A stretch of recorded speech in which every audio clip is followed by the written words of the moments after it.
Magandang araw mga kababayan! Narito ang pinakabagong weather update ngayong Thursday, August 14, 2025. Nasa labas na ng Philippine Area of Responsibility si Bagyong Goryo na ngayon ay kilala bilang Severe Tropical Storm Pudul. Ngunit may mga bagong low pressure area tayong babantayan na posibleng mabuo ngayong linggo. Sa kabila ng paglabas ni Goryo, patuloy pa rin ang epekto ng southwest monsoon sa malaking bahagi ng bansa. Dahil dito, asahan pa rin ang mga pag-ulan sa ilang rehiyon. Kaya mahalaga na patuloy tayong magbantay at maging handa. Kung gusto mo naman lagi kang updated sa lagay ng panahon, huwag kalimutang mag-subscribe dito sa channel. Batay sa datos ng Pag-asa ngayong umaga, ang sentro ni Pudul ay matatagpuan sa layong 650 kilometers hilagang kanluran ng extreme northern Luzon. Taglay nito ang maximum sustained winds na umaabot sa 95 kilometers per hour malapit sa gitna at may pagbugsong umaabot sa 160 kilometers per hour. Patuloy itong kumikilos pakanluran, hilagang kanluran, sa bilis na 35 kilometers kada oras. Para sa forecast weather conditions ngayong araw, asahan ang maulap na kalangitan na may mga pag-ulan at thunderstorms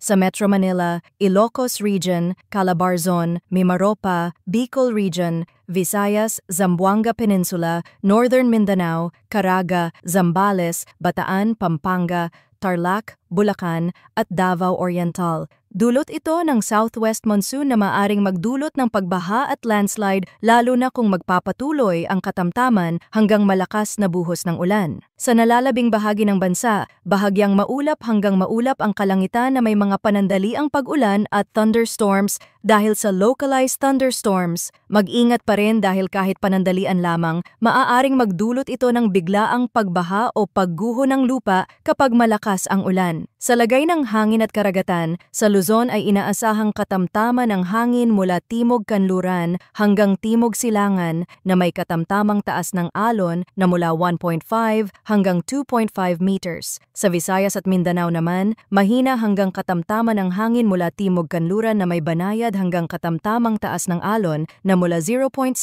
hanggang 1.5 meters. Para sa tropical cyclone threat potential ngayong week mula August 13 hanggang August 19, nananatiling nasa loob ng PMD area si Pudul at inaasahang mas lalakas pa habang patungo sa southeastern China. May posibilidad din na mabuo ang dalawang tropical cyclone-like vortex sa loob ng Philippine Area of Responsibility. Pareho itong may mababang tsansa na maging ganap na bagyo. Ang una ay posibleng mabuo malapit sa silangang bahagi ng Luzon at kikilos patungong silangang Taiwan, habang ang pangalawa ay maaaring mabuo sa West Philippine Sea at kikilos patungong Hainan at Vietnam. Sa week 2, mula August 20 hanggang August 26, sinasabi sa model forecast, may dalawa pang tropical cyclone-like vortex na posibleng mabuo sa loob ng PAR, parehong may mababang tsansa na maging ganap na bagyo. Ang isa ay posibleng mabuo sa silangang boundary ng PR at kikilos patungong Northern Luzon, habang ang isa pa ay posibleng mabuo sa hilagang kanlurang boundary ng PR at kikilos patungong Hainan at Vietnam. Ayon sa international weather models gaya ng GFS, makikita ang mga low pressure area na ito na posibleng lumabas at maging bagyo. Mabuti na lamang at wala sa mga ito ang direktang tatama sa bansa, ngunit may posibilidad pa rin na palakasin ng mga ito ang southwest monsoon.